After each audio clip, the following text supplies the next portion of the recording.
Hi, I'm Alvin, and in this video, I'm going to share with you how my wife and I went from a $1.1 million condo to a freehold semi-detached located in District 15 in just 8 years. If you told me 8 years ago that I'll be able to own a landed property by the age of 36, we would have had a good laugh together because it just seemed like such an unachievable goal. I was a terribly average kid growing up, barely squeezing into university, so I was never going to get a job that was high paying enough for me to be able to afford that landed property. But I just put my head down, worked hard, made some right decisions, and before I knew it, I was able to achieve what I thought was otherwise unachievable. The purpose of this video isn't to boast, rather I hope to be able to share with you some of those decisions that I made that helped me get to my goals quicker. And if you're hoping to do something like that for yourself, hopefully this can help you. I've been in the real estate industry coming 10 years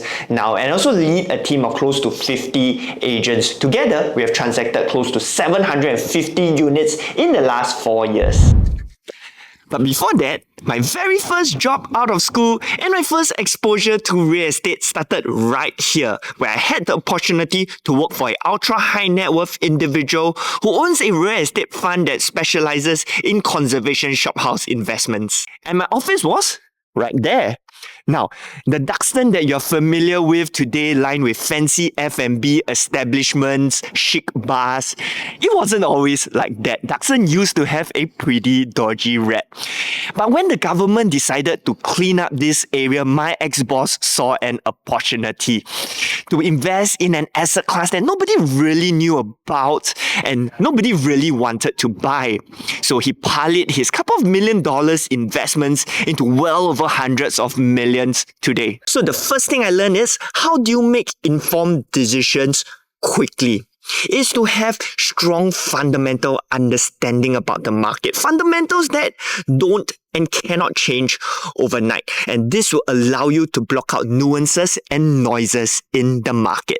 Now, bear in mind, these are multi-million dollar purchases coming right out of 08-09, the global financial crisis. So you can only imagine the amount of noise in the market. But my ex-boss managed to block all of that out by focusing on the fundamentals. Let me break it down for you. Number one, the US government is printing tons of money, quantitative easing, which will eventually lead to a rise in asset prices. Now, all that money has to flow somewhere, and Singapore, being known as a safe haven, is well positioned to attract all that wealth. So if you're a high net worth individual looking to park your money in Singapore, wanting to own a piece of mainland Singapore, there's only those few options available, one of which is conservation shophouses, and there's only 6,500 of them, and they can't tear them down and they don't build them anymore. And learning from that, I also focus very heavily on the fundamentals of the residential real estate in Singapore to build up my own portfolio as well as advise my clients, focusing on things that again don't change and cannot change overnight. Things like, number one, the growing wealth of the Singapore household, the strong household balance sheet sitting on close to $600 billion in cash, the Singapore household balance sheet that's sitting on a net cash position, so it's very low in terms of leverage. Also focusing back down on the fact that the Singapore market is still a safe haven that attracts a lot of international talent and high net worth individuals from all over the world that want to park their money in Singapore. And that brings me nicely to my second point. Having that strong conviction, strong fundamental understanding about the market gives us the confidence to take action and to take calculated risk. And the calculated risk in this sense equates to leverage. Without the use of leverage, my ex-boss and myself would not have been able to grow our portfolios to the size that it is today. But of course, mine is still a lot smaller than my ex-boss's. And on point number 3 is something that sticks with me till today because it's very easy to remember. Small money chase big money. And what did he mean by that? Because we are all small fry, on our own we cannot move the market. So it's best to tag along with the big boys. And the big boys means the government or the big name developers. So Duxton Hill was a great example of how you tag along with the government's initiative to move the market. His other investment was located in Bugis, and that was tagging on to the transformation that happened there because Duo was coming up, JW was coming up, JW Marriott was coming up, the government was selling land that in the end translated to the Midtown developments, Midtown Bay and Midtown Modern by Guoco Land, so you could see all the big name developers moving into that area, so he tagged along to that as well. And I've also learned from that in my first property investment. Having seen and learned how money is made in real estate and the sheer amount of which that just cannot be made by simply working attracted me to start thinking about real estate investments for myself. But what truly convinced me was how all this can be done without number one, being a genius, which I'm not, number two, taking a crazy amount of risk, which I'm not comfortable with, and number three, being terribly lucky. All it takes is to have a strong fundamental understanding about the market, understanding the supply and demand dynamics that drives everything, and riding the waves of transformation. Small money, chase big money. So being any good student, I adopted what I learned into my first investment purchase, which is to buy into the transformation story. And in 2016, there was no bigger transformation story than Jurong. We have our high-speed rail, if you could still remember, and the second CBD. And after researching a little deeper, I found out that the western side of Singapore was undersupplied by private condos at that point in time as a function of the number of HDBs available and being built. So with all that conviction and research, we took a leap of faith to purchase our first unit at Lake Grand, which is located near to Lakeside MRT. It was a 2+ study and we bought it at about $1.1 million. And thankfully, Lake Grand is within 1 km of Rulang Primary School, one of the best primary schools in the western part of Singapore. Now, why did I say thankfully? And that is because the full transformation of Jurong didn't happen. We all know what happened to the high-speed rail. So that's one learning point about investing utilizing transformation alone, is that it may not happen. Number one. Number two, that it may take a while. So I sold my unit in Lake Grand in 2020, and the new development in 2023, JDen, was still selling the Jurong transformation story. So back to the point about why I said thankfully when talking about Rulang Primary, is because when we sold the unit, we actually sold it to a couple that wanted to purchase Lake Grand solely because of its proximity to Rulang Primary, allowing us to yield a pretty decent profit of about $180,000 over 4 years. And here's another thing about our first purchase. We had some help from our parents. And this is something that we see a lot of first-timers struggling with. They either want to, number one, do this on their own, or number two, they are afraid of burdening their parents. But for us, we saw a great investment opportunity and we were confident to not just pay back the loan, but to make a better return than we would otherwise have sitting in safer investments like fixed deposits. We just wanted to take advantage of the knowledge and research that we have to get our property journey kick-started earlier. Having been blessed with getting this help from our parents, and now that we are parents ourselves, and as we speak to our clients who are parents as well, we genuinely find ourselves wanting to do that for our kids. And we don't necessarily find it a burden trying to build up that equity to help them with their property purchases, because we all know that buying a property is only gonna get harder. So we sold Lake Grand in 2020 for about 1.28 million and rolled that immediately into a 3-bedder at Park Esta that is near to Eunos MRT. So recently, I itchy backside, I couldn't go and find out like what our previous unit at Lake Grand would fetch in today's market. And lo and behold, 1.42 million. So that's 140k differential. So let me ask you, would you beat yourself up over that? Because when I told my wife, she was like, OMG. Now, this is where we need to understand one of the most important concepts about property planning, opportunity cost. And I'm going to use myself as an example. Number one, yes, I lost out on $140,000 of potential profits had I held on to Lake Grand till today.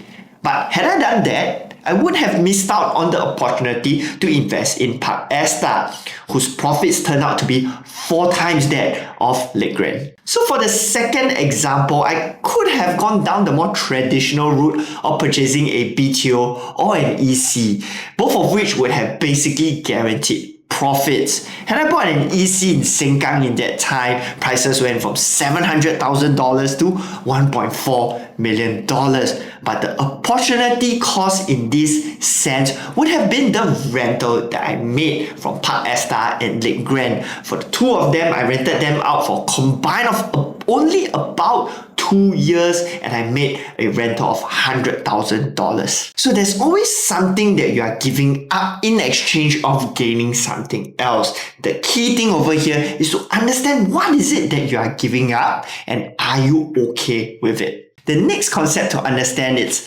time versus money.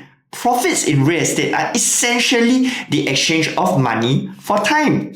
Let me elaborate using myself as an example. When I made my 2 purchases, I didn't really need a home at that point in time, so I bought new developments, waited for them to build, complete, and sell them in the resale market. The buyers that purchased those units for me at the premium, giving me the profits, are the ones that don't have the luxury of time to wait. And that brings me to my last point, knowing your strengths. So what were our strengths? Number 1, we had time. At the point of our 2 purchases, it was just Elizabeth and myself, and we weren't even married yet. Point number 2, because we weren't married, we didn't need a home. After we were married, I was happy to live with my in-laws. I was okay with that.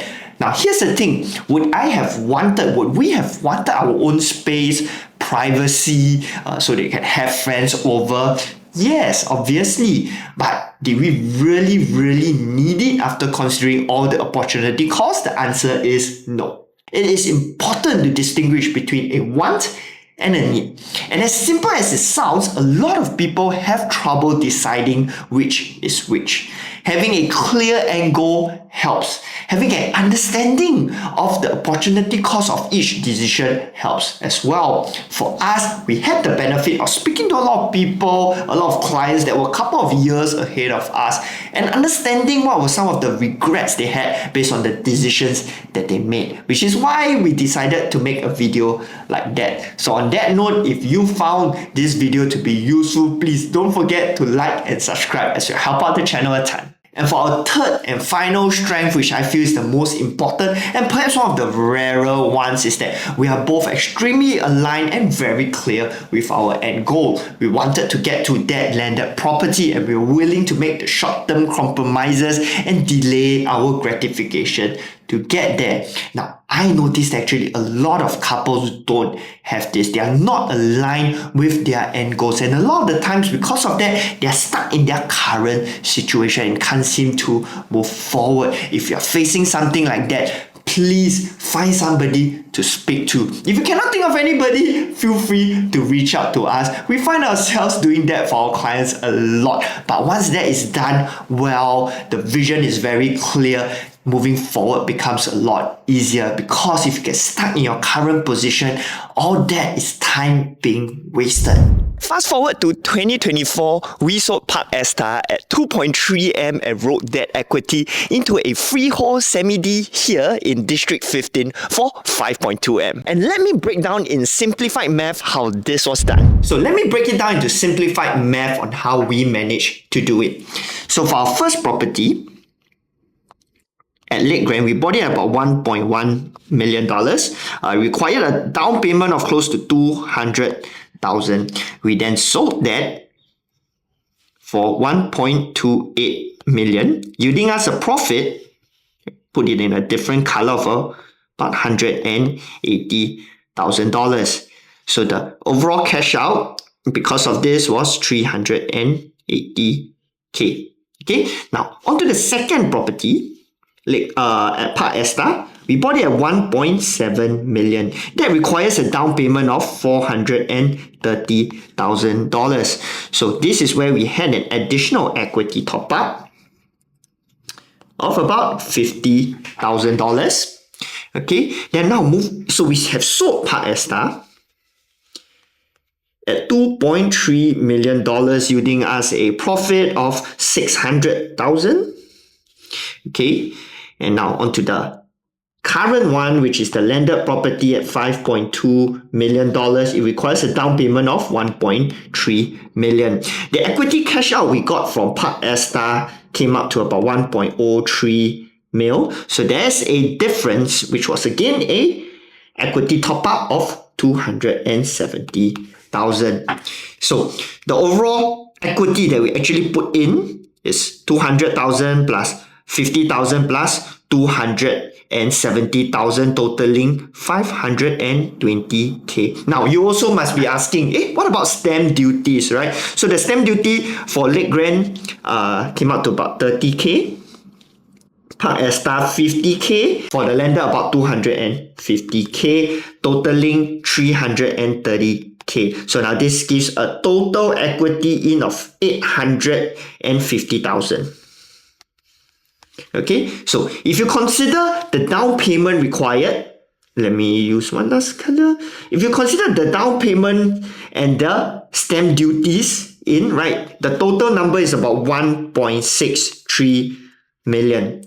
Out of which 850,000 came from our own equity, and the rest actually came from profits of $780,000.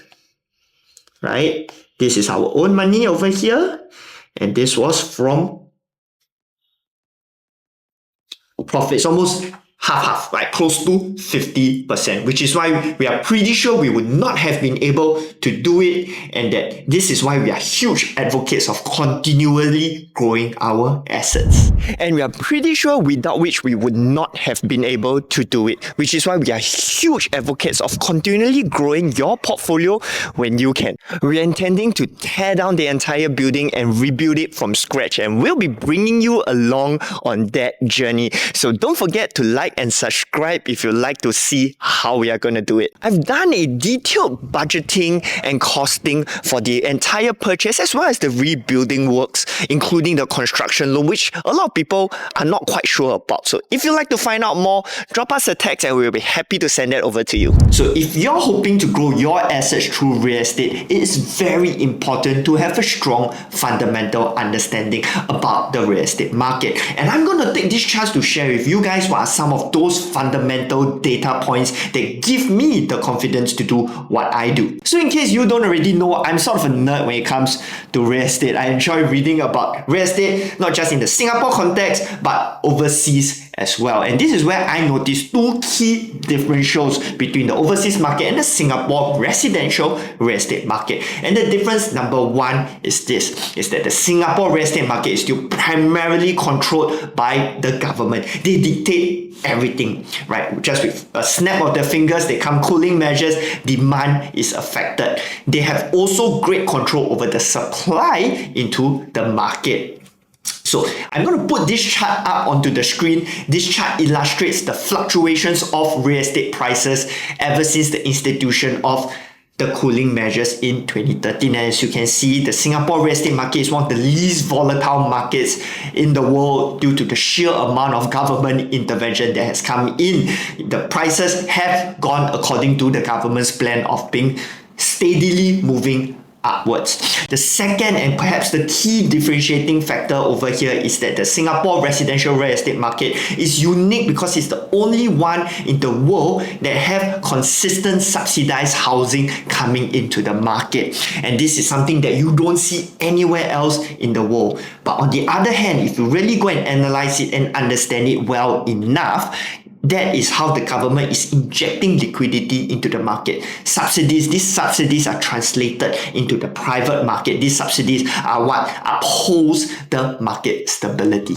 So having learned from and worked for ultra high net worth real estate investors, they always say focus on the fundamentals that don't change overnight. So these are the fundamentals that ensure that even if prices were to drop, that they will not drop in the long term. So this is where my ex-boss used to have a saying, time heals all mistakes in real estate. And that's very true, because if you really think about it and take a look at the data, there's very seldom people who hold their real estate for 10, 15, 20 years and still lose money. So now let's dive into some of the fundamental data points behind the Singapore residential real estate market that gives me the confidence to do what I do. I'm going to start off first with some of the demand side data points. So talking about real estate demand, I can boil them down into three big chunks. Okay, first, speculative demand, second, owner-occupier demand, and three would be investor demand. Ever since 2013, when all the cooling measures came online, it basically made speculative demand extinct. If we look over here, speculative demand used to take up close to 31% of all transactions before 2013, right? So what are speculative demand? People that buy and sell in a short period of time, basically flipping properties, right? So the more speculative demand there is, the more bubbly the market is, the more chance that it goes into a real estate bubble, which is why if you see pre-2013, price fluctuations can go up 15-20% and follow up by dropping 15-20% year on year, right? So that's not good for the market, right? Which is why the government has stepped in by eliminating speculative demand. They have reduced the fluctuations of real estate prices over time. Today, speculative demand basically is only limited to the segments of Singapore real estate market that do not have SSD, right? SSD is the one that has basically stripped out speculative demand from the market, right? Or taking up only around 2% of the whole market. So next up also, it's important to talk about affordability, okay? So today, the median household income is about 10,800, right? That translates into a private affordability of about 1.67 million, right? Taking some assumptions over here, 30-year loan, 10-year, 75% loan, utilizing the MS stipulated 4% 4% interest rates, okay? Next up, diving even deeper, over here, we can take a look, right? The average 5-room owner, right, has a combined household income of about 14,000. You translate that into affordability, they can purchase something of up to $2.25 million. The average condo owner affordability, taking similar assumptions, can afford up to 3.46 million. I've also looked at the affordability based on incomes by decile. Here we can see the top 10 decile, right, which is about 143,000 households. They can afford, they have a purchasing power of up to $5 million. 286,000 households approximately have a purchasing power of about 3.53 million, and 429,000 households have about a purchasing power of close to $3 million.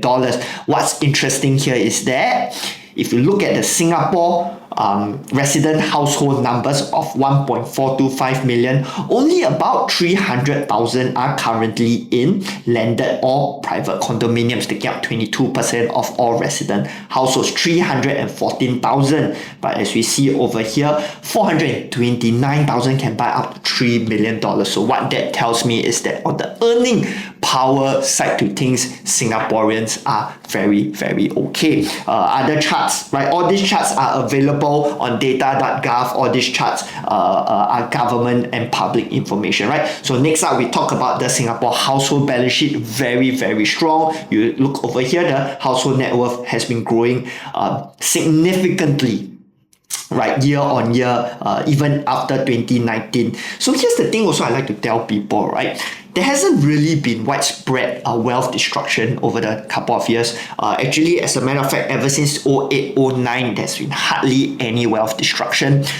What that does is because the government in the US have continuously printed money, all that money has flowed into assets, right? Which is why all this household net worth is always continuously going up. Of course, right, I'm not here to advise about what's going to happen, especially in the stock markets and that kind of thing, right? I focus more on the real estate side, so things that don't change overnight. So if we look at the Singapore Q1 2024 household assets, what I'm looking at is the cash and currency component. So basically, the Singapore household is sitting on $600 billion in cash. The Singapore household is essentially in a net cash position. So all the cash add together, right, it's more than all the liabilities that we have. If you look over here, all these charts, I've got it from the MAS Financial Stability Review, which is a pretty easy read, right? Don't let the fancy titles scare you off. If you are truly interested and you want to have a strong understanding about the data fundamentals behind the market, I highly recommend you read that, right? You can just read. Right, if you just focus on real estate, you can just read the household section. It's good enough, right? Quite an easy read. So here, this is a chart from that review. It goes to show, right? You see cash savings continue to go up and household debt actually coming off, right? This is another indication that the market is not speculative, it's not going into a bubble. And so in that MAS Financial Stability Review, they do stress tests year on year. They publish their findings at the end of the year. So this is some of the things that they have said, right? You can see over here. They have done stress tests, right, to simulate a 400 basis point, which is a 4% increase in interest rates and a 10% reduction in income, and they still expect most households to be able to continue serving their debt, right? In addition, the stress test conservatively assumes a full and immediate pass-through of sharp interest rate hikes, right? So of course, this was talking about really the expected interest rate increase still last year. Right now, we are talking about the decrease, potential cut in interest rates. Now, how do I piece all these narratives together? So all this $600 billion in cash used to be sitting primarily in T-bills, savings bonds, fixed deposits. Once those come off, all this will start to come back onto the market. And Singaporeans have hobbies of either saving money or buying property. Don't make sense to save money anymore. We all know where all this money will slowly move towards. Now, moving on to the fundamentals behind the supply side. I'm going to start off first with HDB. So like I mentioned earlier, the government pumps in a lot of liquidity into the market because of subsidized housing. They pump up between 15 to 20,000 subsidized flats every year. While the number ranges between 15 to 20% that upgrade upon hitting MOP, there is still a lot of liquidity because on average, each of those HDB flats will sit on between $300,000 to $400,000 of profits conservatively. So now with all that profits, all that liquidity, that is what's going to uphold the market. In the private side, of course, some of them, the rest of them may utilize that to upgrade into HDB flats as well. And we've seen HDB resale prices continue to climb also, right? Again, we are unique in the world where the government is essentially pumping liquidity into the real estate market utilizing subsidized flats. Next up, I'm going to talk about private supply, and I genuinely believe the private market is going to go into sort of a period of undersupply. The reason is because supply is something that's very easy to predict. If you don't build a house this year, you're not going to have a house in 3 to 4 years' time. If you already foresee undersupply coming up next year, it's basically too late for you to make up for that undersupply. And if I analyze the two ways that land supply can come into the market, basically it's en bloc, buying it from previous owners and providing the market with more supply, or GLS. All this data, which I will put it onto the screen for you, points to me that in 2025, 2026, there's going to be a sort of shortage of new TOP condos to serve the kind of demand that we are seeing because of the HDB MOPs. Another thing that a lot of people don't see is the fact that ABSD has essentially sucked up a portion of supply from the market that will never come back online. What do I mean by that? Now, if you go into the sort of the more prime areas, the District 10, 11, 9, 10, 11, a lot of them are owned by rich families. They have bought multiple properties in the past. Today, they will not be selling them anymore, right? Last time before there was ABSD, they will leverage. Sometimes they sell and buy because they are not penalized for doing so. But today, if you have an assets of two or three or more condos or properties, you will not look to sell them, because if you sell, you buy back, you incur 30% ABSD, 20-30% ABSD. It just doesn't make sense to do so. What they do is they continue to buy, right? The rental they collect, as they collect more rental, then they continue to buy more and more, which is why I see the supply even in the resale market being very, very low in the next couple of years. Now, all this confluence of factors with reducing interest rates under supply does point to me that in the short-term future, I do see prices coming up. So I genuinely believe that prices, while high now, will only continue to climb. And that's not because it's speculative or it's a bubble, it's inevitable. The data says it all. Which is why it's so important to ensure that your assets continue to grow and are in line with your current earning power and eventual goals. We swap our assets and increase our portfolio in line with our increasing earning power. We also capitalize on our edge by utilizing leverage. Leverage in real estate is the safest form of leverage. So that gives us the option during retirement to sell off the assets, right size back down, cash out on all that equity, giving us options like helping our kids out with their real estate purchases or leading a retirement that we like, not having to burden our kids with that. Which is why I believe we should all start as soon as we can. Wait truly is a four-letter bad word when it comes to real estate purchases. So I hope that by sharing with you my thought process behind how I plan my property moves, that you picked up on something that can help you optimize yours. I've been doing this not just for myself, but also for my clients for close to 10 years now. While not all of them are looking to upgrade to a landed property, we've managed to help them make the most of their portfolio based on what they have and what their goals. Perhaps I could share with you some case studies. I have Mr. and Mrs. Lee, both high-income bankers in their mid to late 30s. So when they came to me 4 years back, they were sitting on a 2-bedder condo in the RCR, valued about 1.2 to 1.3 million at that point in time. They weren't quite sure on what they want. They just wanted to expand their portfolio. No kids, so it's just the two of them.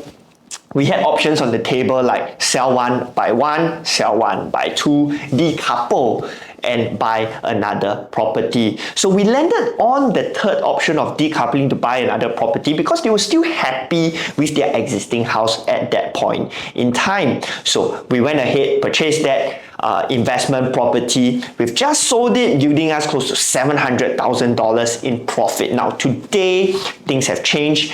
They would like to have a change of environment, so we are looking to liquidate their first own stay as well. So we are selling both and rolling it into two new properties. And so within a span of 4 to 5 years, their portfolio went from 1.2 million.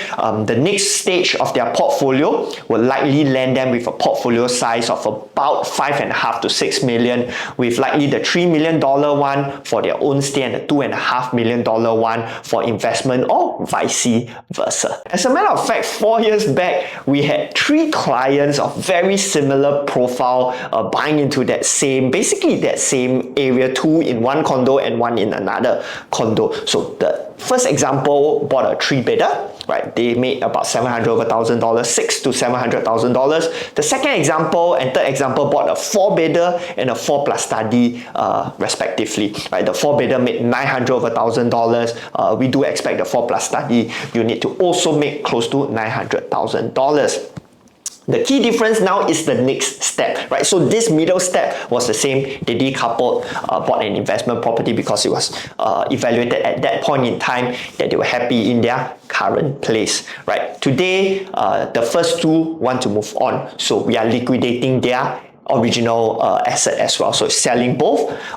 So for the first example, right, we are rolling it into a own stay and also for an investment property. The second example, the one with the 4-bedder making $900,000, they've decided to consolidate their assets to move into about a $5 to $6 million landed, quite similar to ourselves. And for the third example, they are still happy with their original place of residence. So we are just simply rolling out their 4+ study into another investment property. So as you can see, there's no one size fits all kind of plan. It really depends on us being able to ask you the right questions. Right? Are you happy with currently where you're staying? What's your future plans? Analyzing what are your strengths and how we can capitalize and maximize them. Now that we have come to the end of this video, I hope that you have managed to learn a thing or two that can help you in your planning to optimize your real estate moves. If so, please don't forget to like and subscribe as you help out the channel a ton. If you're hoping to maximize your real estate portfolio and achieve your property goals, I can confidently say that you might just be one good move away from doing so. But if you still have questions on how can you actually achieve that, which are the properties to buy to help you do so, and you can resonate with the way we think, feel free to reach out to us via the contact I'm going to put somewhere in this video or the link below for a non-obligatory consultation. If not, I'll see you next time. Bye!